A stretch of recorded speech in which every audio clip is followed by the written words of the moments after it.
Why did two once friendly titans of rap turn into fierce rivals? What sparked the intense exchange of lyrical blows between Kendrick Lamar and Drake?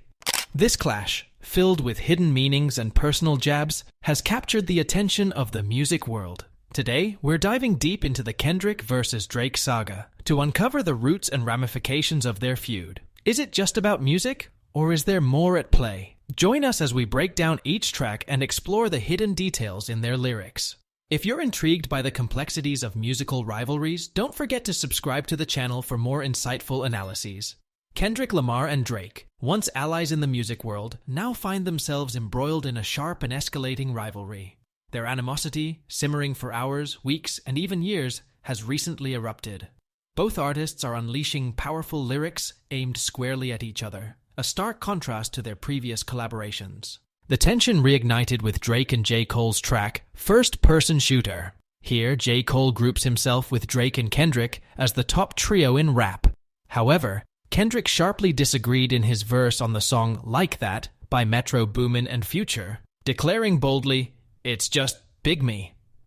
This assertion seemed to challenge the trio's dynamic presented by J. Cole.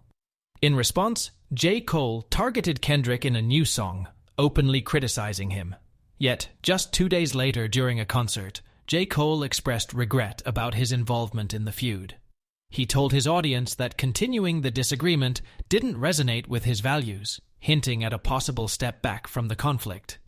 This saga highlights not only the complexities of personal and professional relationships in the music industry, but also the intense competition among top artists. Shortly after Kendrick's provocative remarks, Drake fired back with a track called Push-Ups, where he took jabs at Kendrick's stature and his mainstream collaborations, including those with Taylor Swift and Maroon 5.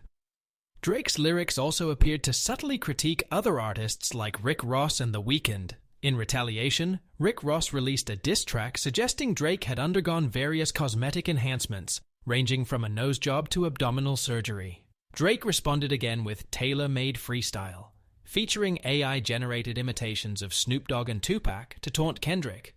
However, he later removed the track following a legal challenge from Tupac's estate over the unauthorized use of his voice. Fans eagerly anticipated Kendrick's comeback, and he delivered with Euphoria, a 6-minute diss track aimed at Drake.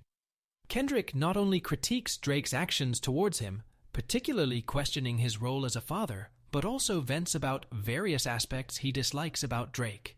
Interestingly, the track's title, Euphoria, cleverly references the show Drake executive produces. This strategic choice by Kendrick ensures that searches for Drake Euphoria now also point to his diss track, a move fans see as highly calculated.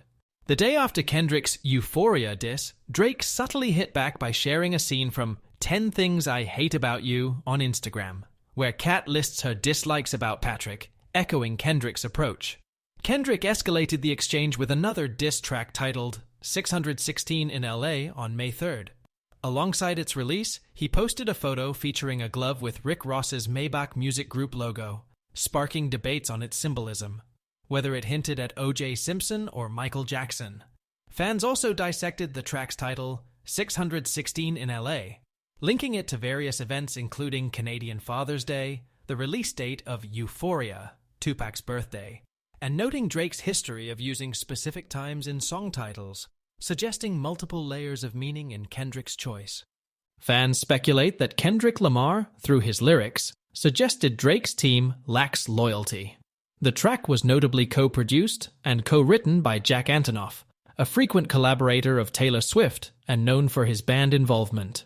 This choice seems strategic, as Drake has previously referenced Taylor Swift in his disses towards Kendrick.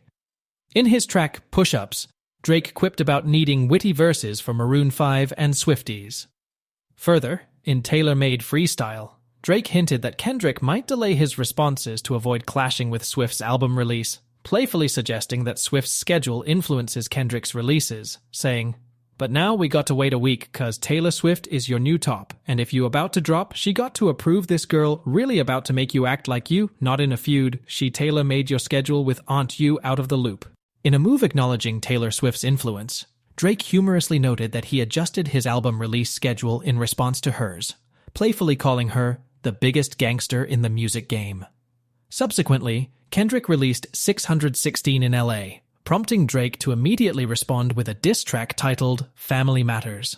Here, Drake sharply criticized Kendrick for involving his family in their feud, including accusations about his role as a father and alleged personal issues.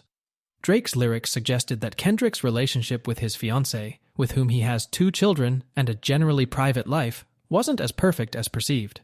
He hinted at domestic issues managed by crisis teams and questioned Kendrick's commitment, suggesting infidelity and reluctance to marry, despite a long engagement. Kendrick Lamar quickly countered Drake with his own track titled Meet the Grams, where he pointedly criticized Drake's parenting, suggesting Drake might be concealing the existence of another child, reminiscent of past revelations about his son in 2018. In Meet the Grams, Kendrick hints at this by suggesting Drake could be repeating his previous actions. Don't have a kid to hide again. He further intensifies his criticism by addressing what he portrays as Drake's neglectful fatherhood in a direct and poignant manner. Kendrick imagines speaking to Drake's secret daughter, lamenting her father's absence and prioritization of his music over familial responsibilities. He accuses Drake of not being present for simple joys and milestones in her life, such as learning math, watching movies, or celebrating birthdays together, painting a stark picture of neglect and misplaced priorities. Drake quickly responded to Kendrick's allegations about a hidden daughter, humorously dismissing them on his Instagram story. "No, hold on. Can someone find my hidden daughter, please, and send her to me? These guys are in shambles."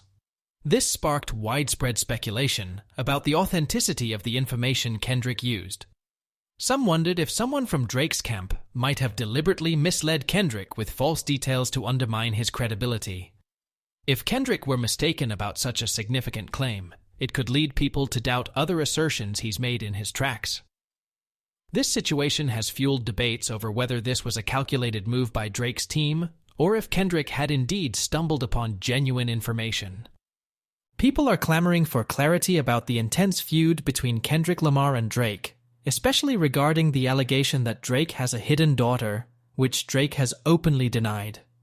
Interestingly, this is the only claim Drake has directly addressed among several serious accusations in Kendrick's track, including crimes and misogynistic behavior, highlighting a selective response that raises eyebrows. In the song, Kendrick also reiterates past claims about Drake's cosmetic procedures, but adds a twist, advising Drake to focus on discipline rather than taking shortcuts. Do some push-ups, get some discipline, don't cut corners like your daddy did. The song escalates further, as Kendrick declares he's finished with the back and forth, choosing instead to confront Drake's upbringing and character directly. In a bold move, he criticizes Drake's parents and makes the extreme statement that Drake and his associates deserve severe punishment, closing with a metaphorical jab about Drake's authenticity. Kendrick Lamar, with a 12-year tenure in the music industry, hinted at ominous undertones among fellow artists, suggesting some serve to monitor and manipulate. He controversially addressed his female listeners, warning them about the implications of supporting certain artists, likening it to betraying close family members. Kendrick didn't hold back in his criticism of Drake's family either, directly calling out Drake's father by name and vehemently attacking his character, while also mentioning Drake's mother. This fierce critique followed Drake's own move to repost his earlier diss track, reasserting his stance amidst the brewing controversy. What's your take on the Kendrick-Drake feud? Do you think there's more to the story than what meets the eye? Drop your thoughts and theories in the comments below. And if you found this analysis interesting, don't forget to subscribe to stay updated on all our latest content.